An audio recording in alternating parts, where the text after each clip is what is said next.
Nagbabagang balita, ako po si Jel Mariano, nag-uulat. 250 katao po ang na-rescue doon sa bansang Israel, sa bayan ng Gaza. Itong mga army na to, people na mga grupo ng mga Hamas.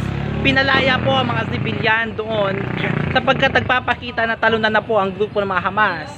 Ngunit nananawagan ang mga kadikit bansa nila kung ito po ba ay dadamayan ng mga bansang Iran at Syria. Mga guys, sa ngayon po at malagim po nangyari sa bayan ng Gaza kanina sapagkat pinasabog ng mga army ng grupo ng Israel ang hospital na pagamutan doon sa bayan ng Gaza.